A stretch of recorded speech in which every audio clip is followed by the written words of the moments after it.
Hello, hello les amis de la chaîne Animanimus Tarot, bienvenue aujourd'hui pour la lecture de cette guidance sentimentale, relationnelle, amoureuse pour le mois d'octobre 2023. Alors quand je dis amoureuse, évidemment, certains ne sont pas intéressés par l'amour et ne cherchent pas d'amour, donc ça peut leur parler d'une autre relation, d'une autre personne, un problème par exemple relationnel, professionnel ou amical ou familial peut surgir dans ce tirage. Je vous recommande comme d'habitude de faire preuve de beaucoup de discernement et beaucoup aussi d'amusement, de divertissement. On n'est pas en train de faire de la chirurgie cardiaque, donc prenez uniquement les messages qui vibrent avec ce que vous vivez et n'hésitez pas à adapter mon vocabulaire à votre situation.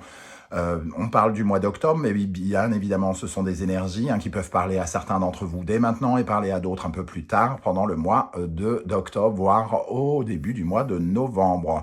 N'hésitez pas à regarder la vidéo de votre signe ascendant et de votre signe lunaire si vous les connaissez, et vénusien si vous les connaissez, afin d'avoir de plus amples détails et pourquoi pas recevoir un autre message. Dans la barre d'infos, juste en dessous, vous trouverez différents liens qui vous mèneront vers les guidances que j'ai effectuées pour votre signe récemment, comme par exemple quels sont les messages que vos guides cherchent à vous transmettre, également quelle est la bonne surprise qui vous attend en octobre, et la guidance générale du mois d'octobre est à votre disposition. Vous trouverez également mon adresse email si vous désirez des renseignements pour les tirages personnalisés. Allez, on peut y aller, on se retrouve dans un instant avec votre signe, à tout de suite. Hello, hello les amis Capricorne, ascendant Capricorne, signe lunaire et vénusien en Capricorne. Bienvenue pour cette guidance. Aujourd'hui, nous regardons quels sont les messages de votre vie sentimentale, relationnelle, amoureuse pour octobre 2023. Relationnelle pour toutes les personnes qui ne s'intéressent pas à l'amour, qui ne cherchent pas à construire quoi que ce soit et qui s'intéressent à leurs rapports amicaux, familiaux ou même professionnels. Je vous rappelle que ce sont des énergies qui peuvent parler à certains d'entre vous dès à présent et parler à d'autres un peu plus tard pendant le mois d'octobre, voire au début du mois de novembre. N'hésitez pas à revenir sur ce tirage si toutefois il ne vous parlait pas dès à présent, et vous pouvez également consulter les vidéos de votre signe ascendant, signe vénusien et signe lunaire si vous les connaissez pour avoir de plus amples détails ou recevoir un autre message. Allez, on y va avec l'énergie principale de votre tirage avec le tarot de Marseille. N'oubliez pas de liker, de partager et de vous abonner. Ouais, une jolie carte, le chariot, à l'endroit, ici, donc du progrès. Bon, du progrès, ça veut dire quoi du progrès dans la vie sentimentale? Peut-être justement de rencontrer quelqu'un, par exemple, pour ceux qui n'ont personne, ou alors pour faire avancer les projets, quels qu'ils soient en couple, de faire avancer la situation. Le chariot, il réussit dans ses compétences, il fonctionne, entre guillemets, il se prend en charge, il affirme ses aptitudes, il dirige correctement son chariot, sa vie sentimentale. Donc vous menez actuellement correctement votre vie sentimentale. En tout cas, vous reprenez les rênes peut-être, si ce n'était pas le cas il y a encore quelques jours ou quelques semaines. Voilà, en tout cas, vous prenez vos responsabilités ici et vous reprenez les rênes, le contrôle de votre vie sentimentale, parce que c'est le seul moyen finalement d'aller vers la nouveauté et vers des nouvelles choses imprévisibles. Ici, le chariot peut nous parler effectivement d'opportunités, d'occasions, de rencontres dans le domaine sentimental, relationnel. D'être dans le mouvement en tout cas. Qui vous emmène vers de nouvelles personnes, pourquoi pas, ou en tout cas vers le progrès de vos relations actuelles. Ok, alors avec ça, en dos de deck, nous avons l'ermite, il y a une certaine forme de maturité, une certaine forme de sagesse, peut-être qu'il y a aussi une remise en question quelque part. Vous vous êtes peut-être remis en question par rapport à votre mode de fonctionnement ou par rapport à votre attitude, et par rapport aux événements actuels. On a avec le 9 et le 7 ici l'énergie de la tour, donc il y a une restructuration quelque part, une remise en question, une prise de conscience importante qui peut nous dire que voilà, bon, on se relève et on a pris conscience de quelque chose et pouf, il faut reprendre les rênes. On ne peut pas laisser les rênes entre n'importe quelle main, et surtout on a envie que quelque chose progresse parce que il y a une remise en question, une prise de conscience, une intelligence mature ici qui surgit. Le jugement derrière, c'est aussi très très beau, hein, une certaine forme de libération. On se libère de quelque chose pour un nouveau cycle beaucoup plus juste aussi, hein.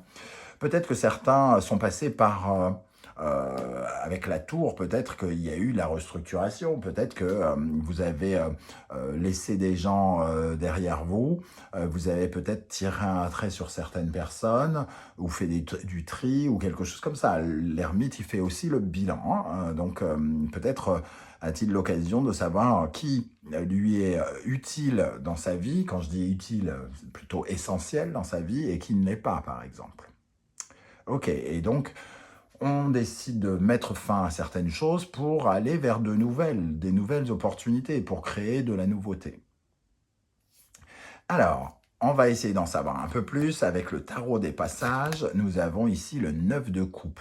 Une envie ici de réaliser ses rêves, d'avancer, hein, et d'être beaucoup plus empli de joie, de, de bonheur d'une certaine façon. Le 9 de coupe, c'est de s'enrichir émotionnellement, d'être beaucoup plus inspiré dans la vie, d'être beaucoup plus heureux. Alors peut-être que sans s'en rendre compte, il y a quelques semaines, quelques mois, quelques jours, on se tirait une balle dans le pied pour une raison X ou Y, avec des schémas répétitifs, avec des schémas toxiques ou autres. Et ici, on a une volonté quand même de faire de nouvelles prières, d'avancer vers une certaine forme d'enrichissement émotionnel, affectif, relationnel. Enrichir son réseau, enrichir les liens qui sont déjà existants, par exemple. Avec le 9 de coupe, il y a le 5 de bâton. Ici, le 5 de coupe, non, le 9 de coupe et le 5 de bâton. Pour moi, il y a peut-être ici un parfum de rivalité, et on essaye peut-être de sortir justement de cette rivalité, de cette compétition, et on essaye de se redonner d'une certaine manière du courage, comme si on se remettait dans le game, hein, dans le combat. On se remet au combat, on se remet en recherche, en quête quelque part, pour s'enrichir à la fois de bonheur, mais aussi pour vivre des choses puissantes, de la passion. On se réinvestit de passion et de bonheur, j'ai envie de dire. Bon, je ne sais pas comment vous allez comprendre ça, mais parce que c'est pas forcément très français, mais voilà. En tout cas, on relève les manches ici, hein, pour être beaucoup plus heureux et pour recréer de l'étincelle peut-être, hein, voilà. Et ici, nous avons Mercure, le mental, qui nous parle bien d'une certaine forme de dynamique. Mercure, c'est la dynamique de communication, d'ouverture, d'aller vers les autres, de créer du réseau, de faire connaissance, de parler avec les autres, de débattre ici. Il peut y avoir des débats sur le bonheur. Vous pouvez avoir des conversations matures sur qu'est-ce que le bonheur, comment être heureux, etc., etc., par exemple. Vous avez envie d'apprendre, j'ai l'impression, ici, avec Mercure, hein, qui est l'enseignant, l'éducation, la connaissance qui peut représenter tout ça. Vous avez besoin d'aiguiser votre esprit et d'être beaucoup plus dans l'exactitude de votre lien, de vos liens avec les autres, et vous voulez apprendre pour aller de l'avant, pour ne pas peut-être commettre des erreurs que vous aviez commises avant. Voilà, vous êtes peut-être à nouveau adaptable. Moi, je ressens aussi une certaine liberté, une certaine intelligence, liberté face à vos adversaires, face aux personnes qui pourraient être en face de vous. Vous êtes débarrassé de quelque chose qui ne vous connectait pas avec le bonheur quelque part, ou la joie. Pour les énergies des Capricornes célibataires, nous avons l'énergie, les nouvelles. Donc les nouvelles pour moi, c'est aussi de la nouveauté, hein, le chariot, la possibilité de rencontrer des gens et d'être justement dans la communication, de recevoir des nouvelles, de recevoir des messages, d'être dans une ouverture. Alors, une ouverture vers les autres et donc créer des occasions, justement, peut-être pas de créer de l'amour parce que Mercure n'est pas non plus la planète comment dire, des relations extrêmement sérieuses. C'est plutôt la planète de je m'amuse, je profite, je me fais plaisir, je multiplie les rencontres, etc., etc. Mais en tout cas, elle est annonciatrice, cette hirondelle, d'un printemps, entre guillemets, de quelque chose de positif qui vient vers vous. La possibilité de recevoir aussi peut-être une surprise, un cadeau, d'être davantage comblé, c'est ce qu'on disait peut-être avec ce 9 de coupe. Hein. Pour moi, s'il y avait des difficultés, elles s'envolent quelque part et elles laissent place à quelque chose de nouveau. Pour les Capricornes qui sont en couple, mariés ou seulement qui considèrent qu'ils le sont, on va dire ça comme ça, le blaireau, entreprendre, témérité, bah, c'est un peu une énergie de construction, une énergie de se sentir confortable et en sécurité dans son couple. Hein. Donc peut-être le besoin d'améliorer ses projets, d'être constructif, de faire preuve de diplomatie, puisqu'on parle de Mercure et de conversation ici, d'exprimer correctement ses sentiments, d'être dans une démarche de construction, d'améliorer son couple. Donc ici, c'est améliorer aussi les défauts peut-être de communication qu'on a eu précédemment, entre guillemets. On peut faire des réajustements, par exemple, puisqu'on reprend les rênes de quelque chose. On reprend les rênes, donc on est finalement dans une certaine forme aussi de renouveau amoureux au sein de son couple. En tout cas, on essaye d'injecter quelque chose de nouveau dans son couple pour essayer d'obtenir un peu plus d'épanouissement ici. Quel sera votre état d'esprit, les amis Capricorne? La Lune. Alors, la Lune, c'est quelque chose qui... alors, j'ai l'impression quand même que peut-être au début du mois, vous êtes un peu stressé, il y a quelque chose qui se passe dans votre intimité. Ici, on parle d'une réflexion, d'une certaine remise en question, et la Lune vous oblige à vous poser peut-être des questions, à faire sortir quelque chose de bon de votre intériorité, quelque chose qui s'est caché dans vos ténèbres, dans vos peurs, dans votre inquiétude. Donc je ressens un peu ça. La fécondité. Ici, on sent qu'il y a besoin, en tout cas, d'être dans la nouveauté, de créer de la nouveauté.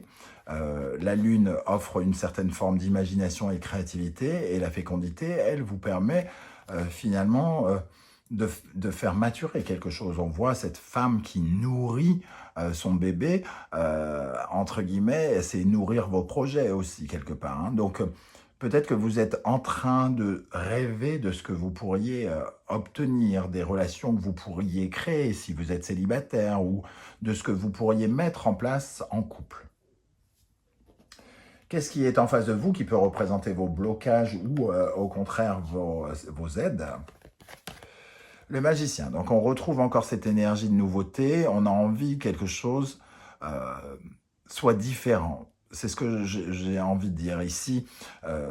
Prendre le contrôle, reprendre le contrôle, et ici c'est de réutiliser ses capacités, ses talents, ses dons, ses valeurs, ses principes, tout ce que l'on possède, entre guillemets, c'est de mieux réutiliser ça pour mieux construire la suite. C'est aussi la possibilité, comme je le disais, de faire de nouvelles rencontres hein, avec le magicien, l'hirondelle, le chariot. On a quand même de très jolies cartes. Alors, un examen.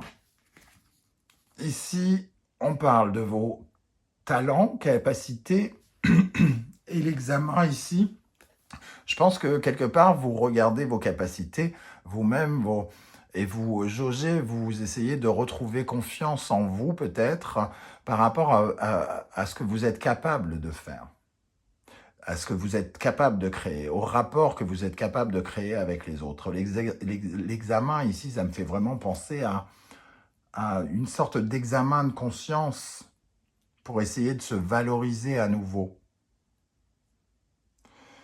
Il s'est passé quelque chose avec la tour, semble-t-il, ici, camouflée derrière, qui vous a un peu secoué. Et j'ai l'impression que vous analysez qui vous êtes et ce que vous êtes capable de faire. Ici. Quels sont les conseils de l'univers par rapport à ce tirage? La tour qui revient ici. Prenez conscience que vous devez évoluer, que vous devez laisser certaines choses derrière vous, ou certaines personnes derrière vous, et qu'il va falloir désormais reconstruire votre monde relationnel amoureux, ou de reconstruire quelque chose au sein de votre couple. Peut-être que certains schémas, certaines choses, ou certaines personnes doivent tout simplement rester dans le passé pour vous permettre de mieux construire votre avenir avec beaucoup plus de maturité et de sagesse. Cette catastrophe, peut-être que vous avez vécue, puisque je l'ai senti ici, vous est utile. Elle est là pour vous apprendre quelque chose d'important sur vous. Ici, l'examen de conscience. La tour... Les choses ne se détruisent pas et ne se reconstruisent pas. Alors, elles se détruisent beaucoup plus vite qu'elles ne se construisent souvent. Mais ici, c'est une notion de temps aussi.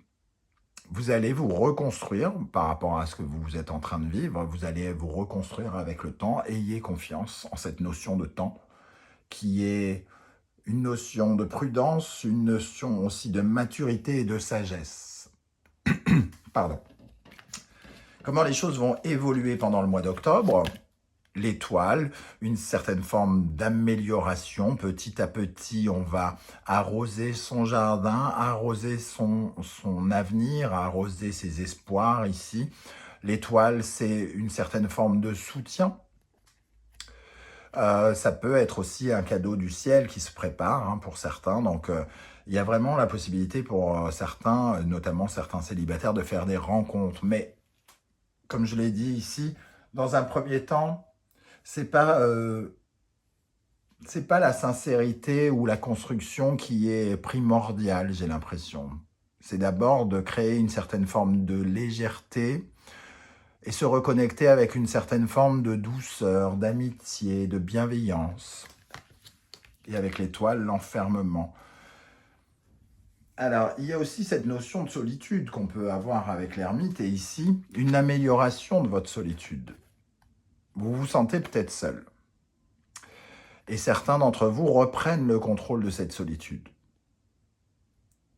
Vous essayez peut-être d'apprivoiser cette solitude pour ne pas en souffrir comme vous en souffriez auparavant, pour ne pas remplir cette zone de solitude par des personnes qui n'ont rien à faire dans votre vie, par exemple, aussi, ce genre de choses. Ici, il y a, on se réconcilie quelque part avec la solitude, j'ai l'impression. La synthèse de ce tirage, nous avons l'amoureux. Peut-être que vous vous reconnectez tout simplement avec le désir, avec l'amour, et que vous réapprenez à vous écouter. Il y a peut-être eu des choix, ou il y a peut-être un choix un peu délicat à faire, qui s'impose, mais l'amoureux ici vous invite à vous réorienter quelque part, à faire ce choix pour vous, le choix du cœur, d'écouter votre cœur. Que vous dit votre cœur? De vous isoler, de vous séparer de telle personne, de vous laisser une chance, de sortir pour faire des rencontres. Voilà, que vous dit votre cœur? Vous vous reconnectez avec cette notion de se faire plaisir, d'être en accord avec ce que notre petite voix intérieure nous dit à l'intérieur. Et le retour. Le retour, alors ici je le vois plus comme le retour de l'amour. Il y a peut-être eu une fuite. Vous êtes peut-être fui pendant un certain temps, les Capricornes, et vous êtes un peu de retour. Ou alors vous avez fui cette notion de cœur, d'amour.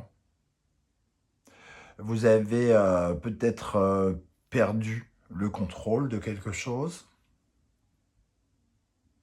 Vous vous êtes mal aimé, ou vous avez peut-être mal aimé, et vous réapprenez quelque chose ici, avec le temps. Il y a une prise de conscience. Voilà comment je ressens ce tirage, les amis Capricorne. Vous me direz en commentaire comment vous ressentez toutes ces énergies, hein, comment ça vous parle, ou est-ce que ça vous parle pas, hein, ça peut arriver aussi, hein. C'est un tirage général, il faut pas l'oublier. Je ne peux pas parler à tous les Capricornes du monde en même temps, hein. Vous ne vivez pas tous la même chose. Vous n'achetez pas une voiture le même jour, vous n'allez pas chez le dentiste le même jour. Il n'y a aucune raison que vous tombiez amoureux le même jour. Donc, n'hésitez pas à me dire comment ça résonne pour vous. Et si vous ne voulez pas étaler votre vie sur YouTube, ce que je peux aussi comprendre, vous mettez un petit emoji de votre choix en commentaire juste pour me dire que vous étiez là et j'aurai plaisir à vous saluer. Alors, n'oubliez pas de liker, de partager, de vous abonner et de commenter. C'est super important pour l'existence de cette chaîne et en plus, ça me donne du courage. On se retrouve, nous, de notre côté, très très vite pour une guidance 100% professionnelle et pour une présentation de mon premier oracle qui sortira le 9 octobre, l'oracle du soleil levant. Et je vous mets un petit lien sous la vidéo ici, si vous désirez découvrir mon oracle et pourquoi pas le précommander pour le recevoir avant tout le monde. Ça peut être sympa. Voilà, je vous remercie en tout cas de m'avoir écouté. Prenez bien soin de vous les amis Capricorne. Merci d'être là et à très bientôt. Ciao, ciao.